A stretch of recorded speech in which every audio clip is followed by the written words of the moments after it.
What do you want people to remember about Anita after you're gone? What would you like people to remember about your daughter?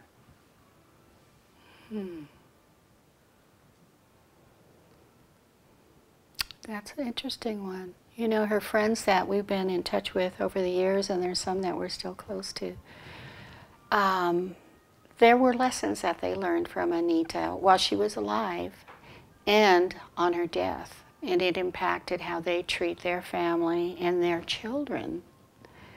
And I think that's a gift that she gave to them as well.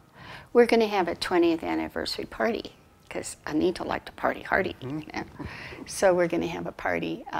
A friend of ours owns a lumber baron inn, and one of the things that he remembers about Anita was what fun it was teepeeing our house and our tree, you know, when they were in high school. And so, you know, he's told me some memories about her that just as well I didn't know about, you know, but they had a good time and they were safe. And I think when we get together now for her anniversary, that some more of those stories will come out. And it'll be interesting to see what they do remember. You have grandkids? Yeah. Do they know? Oh, yes. Michaela Anita Ledesma is 13, and Arturo, named for my husband, Esteban Ledesma, is 10. And I think Arturo is more impacted by it because he worries about me dying.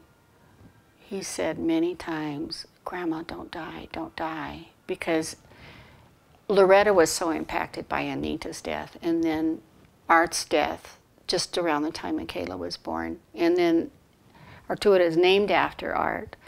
So for him, it's really a part of who he is. And so he periodically says, don't die. And so I promised him I'd be there for his high school graduation. And then he flunked that year, and he's, you know, I have to stay alive another year. Sounds like a pip.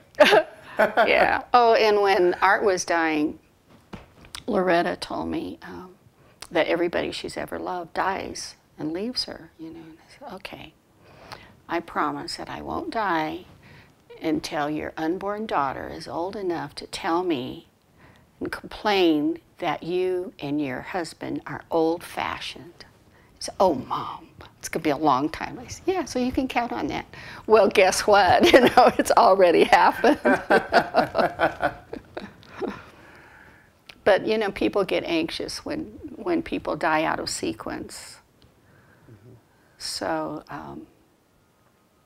Do you think that if Anita were a little older, it would have been any easier to take, harder to take?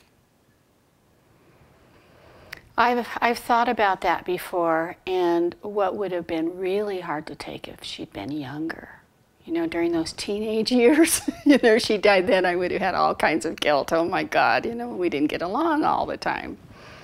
And when she died, our relationship was at a point where she didn't have older marital problems or job problems or any of the living problems. You know, she was loving what she was doing, and she appreciated us so much for being supportive of her. It was hard for her to be away from home for those 6 weeks of training. Really hard. She'd never been away from us. And we called, we sent her care packages, we sent her turkey dinner with chili, you know, for Christmas. And she really appreciated us and verbalized that a lot. One of the interesting things was that after she died, I missed her, but after 6 weeks, I'd never been apart from her longer than that time she was in Chicago getting trained, and it was like, she's supposed to be back now. I've never been without her for 21 years that long. You know, I miss her because I've never, you know, this is the 7th week. She should be home by now. So it's weird, the little milestones of loss, you know, little tiny loss here, little tiny loss there. She's not here for this. Her flight attendant friend had a wedding, and I cried my heart out because I didn't get a wedding, you know. And then the dad of a dear friend of ours died a couple months after Anita. And that was the first funeral that I'd been to after her death. And I cried my heart out, and I didn't even know him. You know, people were coming up, you know. And it was just that it reminded me so much of the loss that I'd had. Do you talk with, besides Monica's mom, Mm-hmm. you talk with other crash victims' families? No, except Gail, you know. And we get Christmas cards every year and think about what Gretchen has lost, because she was young when Hal died. And I decorate his tree every year, usually with green, you know. And I decorate Monica's with red or black, and then I decorate Anita's with usually purple, because that was her favorite color. But Gail and I have established more of a working relationship, saying, what can we do to get the plane fixed? So if I have an opportunity to say anything, I call Gail and say, tell me the latest details so that I can push for reform, for retrofit, for whatever, and push that message, because I think it's so important for that plane to keep getting retrofitted until they all fall apart and none are in third world countries killing other people. So you're hot on the trail of that too. Are you a member of the NADA? Oh, absolutely. I got my pin. I've been to conferences, conventions. I think it's such an important organization. And it's also been a comfort because we know that we're honoring not only the victims of 585, but the ones from Pittsburgh and the ones from other crashes from other defective planes or defective training. So we're being a comfort to other families and trying to make sure other families aren't going to ever have to go through what we've been through. What types of work have you done? Have you lobbied? Have you made phone calls? I mean, you really beat down doors?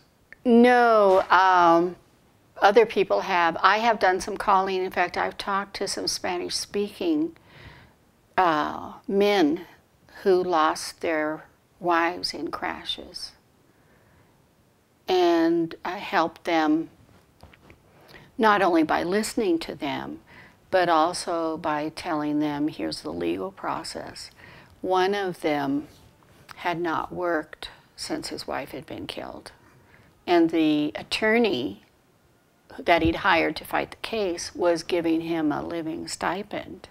And he was just feeling like he couldn't work. And he was waiting for his lawsuit to be settled. And I told him, look, it took ours 7 years. Do you really want to do that? Or do you want to get on with your life? You know, what is going to be the best way for you to honor your wife? And he was devastated. Oh my God, you know, I can't do nothing for 7 years. He was thinking that he just needed to deal with this and nothing else, you know, until the lawsuit was settled. And so I was able to listen to him and talk to him. So Gail asked me to do that a couple times. And I wrote letters for sure, and attended conventions, but I didn't do any of the lobbying for that. So everything you've done, working with NADA, everything else, would you say it's to honor Anita? Absolutely. Yeah, we don't want any other beautiful young women to lose their whole future.